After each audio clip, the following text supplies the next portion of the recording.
Monsieur le Président, Monsieur le Premier ministre, mi salminima an e wondiɓe ma. Monsieur le Premier ministre, tey da nga gane si fii ci Assemblée nationale fas yéene déglu question yi nga xam ne mooy député yi waaye ci njëlbeen dañu wax ne ñun benn question la ñu am ci 4 minutes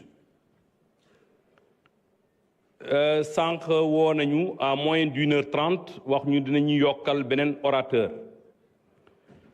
boobu dañ ko rejeté sur des questions de principe parce que la manière de donner vaut mieux ce que l'on donne. Monsieur le Premier ministre, li nga xam ne mooy question yi nga xam ne benn question boobu ñu am yaakaar naa ne mënoon nañ ko yónnee par SMS ngeen bañ a déplacé wu ñëw ba fii waaye comme ñëw nga dinañ la jottali li askan wi wax. Monsieur le Premier ministre, alors que le Sénégal est confronté à toutes sortes de difficultés, vous avez attendu 10 mois pour enfin vous présenter devant la représentation nationale en vue de répondre aux questions brûlantes de l'actualité. Ces graves difficultés que vous avez cachées en sortant, à une semaine de votre comparution, un rapport commandité pour faire diversion et amuser les Sénégalais comme à votre habitude. Personne, je dis bien personne, ne croit à la crédibilité et au sérieux de ce rapport.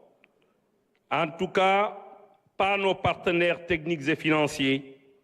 dont le FMI, qui depuis 2018 a évalué et jugé que les finances publiques étaient absolument transparentes. C'est pourquoi tous ont fini de rejeter sans équivoque ce rapport qui, hélas, a eu l'effet d'un pétard mouillé. Pendant ce temps, les difficultés sont malheureusement bien réelles. Elles tiennent à la vie chère alors qu'approche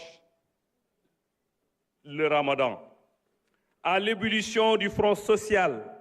avec la baisse annoncée des salaires par votre secrétaire général alors que s'annoncent des licenciements massifs, à l'échec de la campagne agricole, aux difficultés que vivent les étudiants faute de percevoir leur bourse, surtout à l'insécurité en Casamance, la verte Casamance, où viennent encore de mourir 6 de nos djambars, pendant que leurs assassins brandissaient un drapeau et chantaient un hymne indépendantiste. Monsieur le Premier ministre, sama laaj mooy que compte faire votre gouvernement devant ces graves problèmes sociaux et surtout sécuritaires. Wassalamu alaikum wa rahmatullahi ta'ala wa barakatuh. Wassalamun ala man ittaba al-huda. Jërëjëf. Monsieur le Premier ministre, vous avez la parole.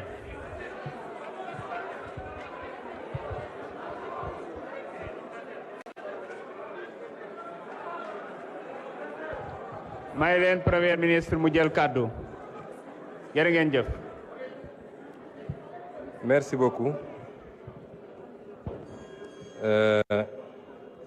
Ma fàttali nag ni sama jël kàddu bu jiitu bi dama juumoon bi may wax ci fusion wu organes yi, c'est plutôt entre ONFP et CNQP pour bañ a andi lu ñuy wax ëllëg ñi demeewuloon noonu. Monsieur l'honorable député Abdou Karim Sall,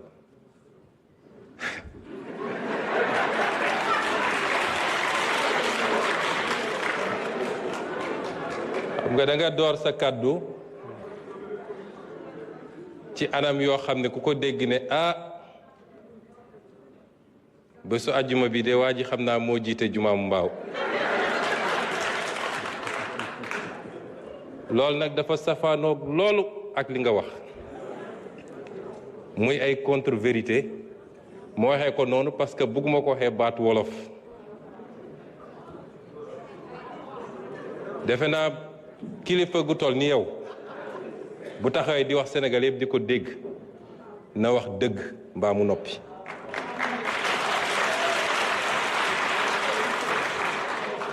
yow nee nga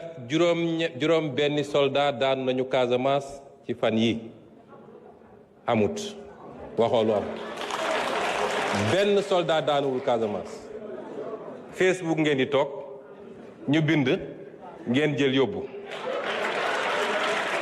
benn soldat daanuwul Casamance loolu amut nee nga dañu annoncé licenciement massif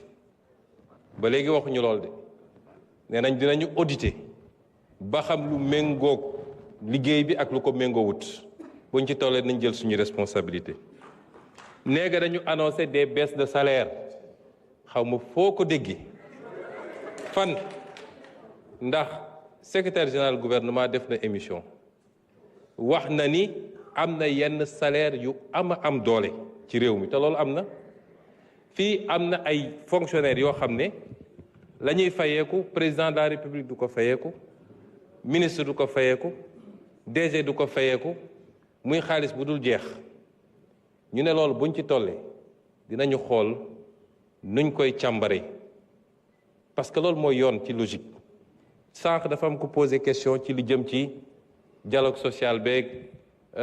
xam nga suñu système fonction publique 2000 lañ ko commencé déstructurer ba tey mooy ku jóg wax rek nga ne jox naa la équilibre yëpp ñu briser ko soo joxee kenn nag ñeneen ñëpp demandé tey am na ay secteurs yu ne ñun dañoo bloqué parce que ñoom dañ leen waroon jox léegi lii mais mënuñu continuer dans cette frénésie là un État dafay am un système de rémunération buy répondre à un certain nombre de normes et de critères les hiérarchies les grades etc. fonctions yi doog a ñëw mais loolu amatul Sénégal on se lève on crée une agence et puis ñu teg ko kii nee nga yow da nga wax ci kàddu askan wi yow askan wi nag am na yu bëri yu ñu lay laaj te layagoo ci bis boo ko dellooyee askan wi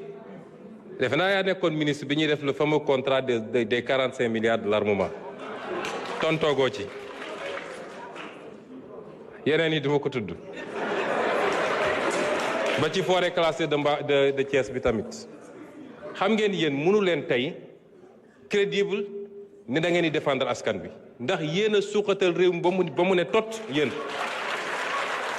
musu leen yéeg askan bi vous vous êtes enrichi ñoom xam nañ li tax ñu daw ñu ci bëri ñëwuñu bu ñu paree dem ci média yi di lappi yéen vous ne pouvez pas parler au nom c'est-à-dire li ñuy def nii ñëpp mën nañoo wax ba mu des yéen da ngeen waroon raser les murs nga ñëw taxaw fii auzu billahi mina sheytaan rajim askan wi neen assemblée sax moo la may loolu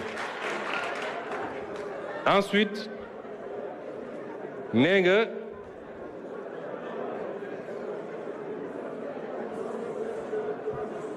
nga rapport bi dañ ko commandité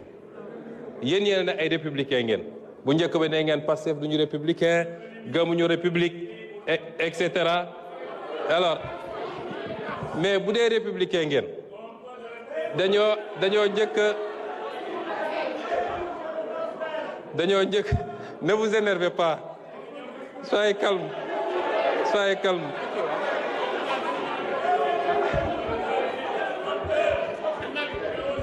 Monsieur Sall, vous n'avez pas la parole. Monsieur Sall, vous n'avez pas la parole. Respectez les gens, sinon vous sortez. C'est très simple.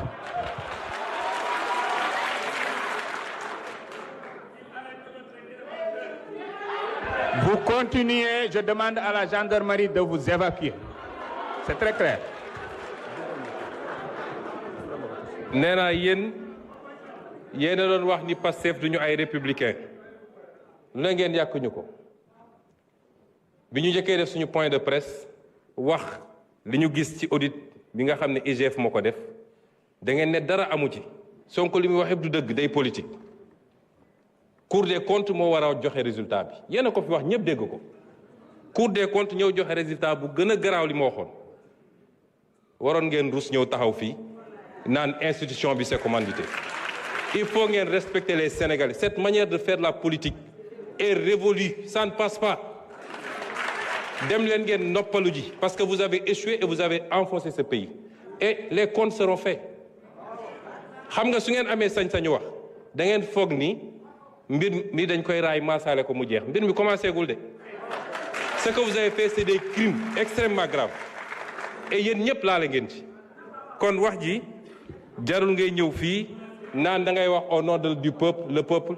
mën na waxal boppam te xam na li ngeen ko def xam nga li ngeen ko teg yéen ak seen nguur. ma daaneel ci nee nga ce qu'on donne vaut mieux que la manière de donner vaut mieux que ce qu'on donne mais au moins yéen jox nañ leen yéen musu leen joxe man nekkoon naa assemblée bi musu leen joxe yéen kon suñ leen joxee dañ leen gën moo tax musu leen joxe. Non seulement du ngeen joxe mais da ngeen doon arracher li nit ñi am yéen a ngi nii di wax kenn laalu leen moi j'étais agressé ici dans cette assemblée ngeen organiser ko fële de l'extérieur. Le pays est en train de changer te yéen vous faites partie de l'histoire désormais relique ngeen yi ngeen def ni mënul yëngal askan wi. Je vous remercie.